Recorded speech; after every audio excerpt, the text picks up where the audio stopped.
guys, they say don't count your chicks before they hatch, but apparently here in Kenya there are some MPs, or there were some ODM MPs that counted their chicks before they hatched, and woe unto them or shock on them because things did not unfold as they expected. A very warm welcome, guys, to my channel this afternoon, and if it is your first time on my channel, could you kindly consider hitting that subscription button and put on a notification bell so that when I do videos like this or subsequent videos, you will not miss out.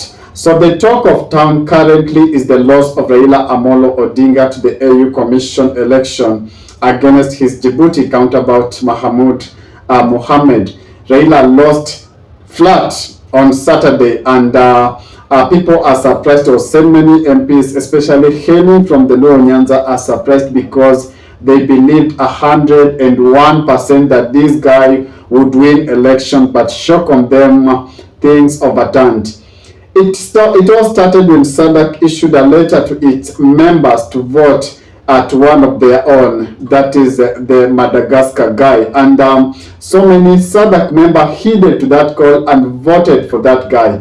But apparently some time later, or just after 2 rounds, when the Madagascar guy was ejected, tables turned and the weight was thrown behind the Djibouti candidate. That tells you that the SADC membership had no interest in Raila ODINGA's candidacy. And remember, it is said that also the president from other countries had seen the political issues of the political temperatures in Kenya, and they said that Raila ODINGA was being fronted just to settle political scores in Kenya. Remember, the Gen Z had done a lot of emails to various head of state requesting them to shoot down Raila ODINGA's candidacy or to vote him out from this seat, because they said that he betrayed the movement. During the clamor for 2024 finance bill at the height of protest, Raila ODINGA decided to move in with the president, or decided to move in with the government, and he donated his so-called experts into the government, and the Gen Z or the young people read a lot of mischief and a lot of betrayal in these incidences. So the Gen Z had written so many emails to various head of state requesting them not to vote for him, because they said it's just a political score that the president was trying to do here in Kenya. Whether it worked or not, or it's up to them to tell, but what I know is that eventually Raila ODINGA lost this election, and so many factors are at play, because remember before that, Mukisa Kitui, who was the UNCTAD, he used to work in UNCTAD, United Nations, he had said that Raila stands no chance in this election because so many factors are against him. Mukisa Kitui had pointed out that Raila ODINGA stands no chance because of religious factors. Remember, the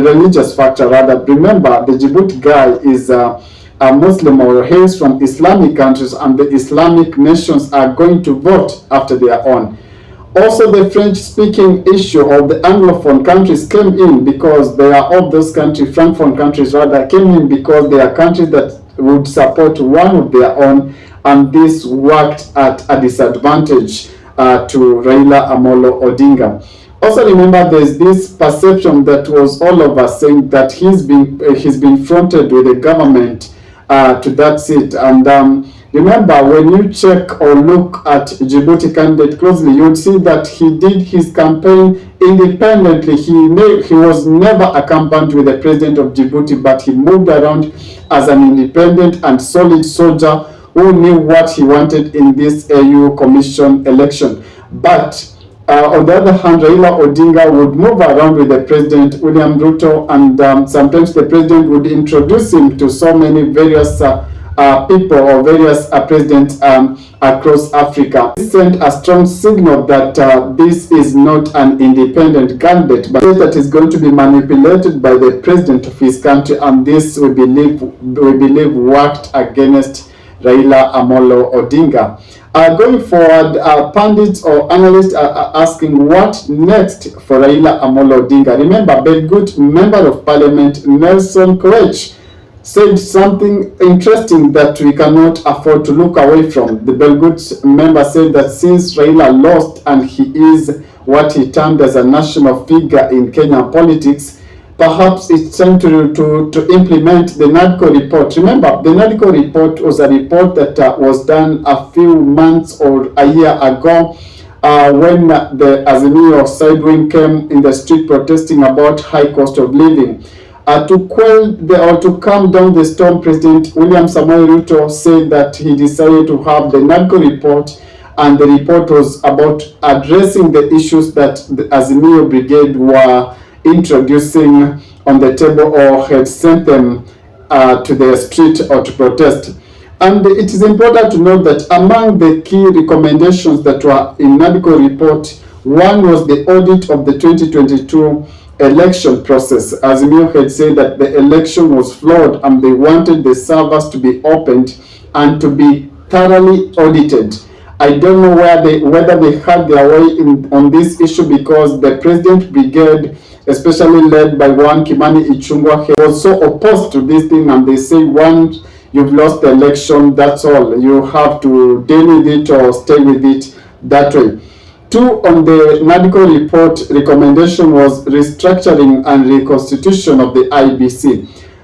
True to that, recently the President formed a committee that is going to choose on the IEBC panel, or that is going to choose the IEBC commission. Remember, after the 4 commissioners bolted out during the 2022 general election, IEBC has never been properly constituted, and that's what Azimio were demanding President William Samoei Ruto to do.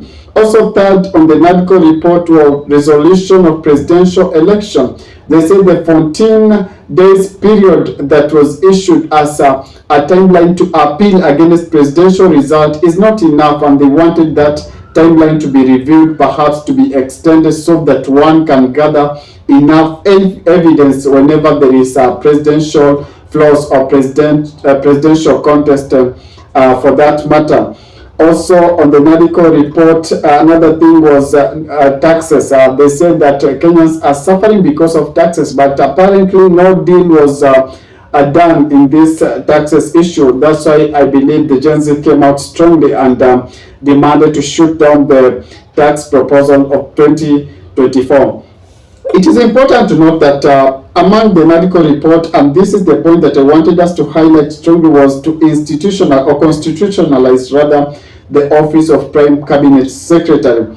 It is said that Mudavadi office does not exist in the constitution, and they had suggested that, or the Kenya Kwanza team apparently had suggested that Mudavadi's office of Prime Cabinet Secretary office be legalized or be instituted in the constitution to have a legal basis, and it was a bone of contention. But since Nelson Koech is suggesting that we implement the Nadco report to accommodate Raila ODINGA as one of Kenya's son into these jobs, it is important to note that the seat that all eyes are going to be watching is on Prime Cabinet Secretary. Perhaps it's going to be sugar-coated and given a good name to be a Prime Minister or a senior Prime Minister or such things, so that perhaps it's going to be donated to Baba, so that Baba would use it perhaps to wipe away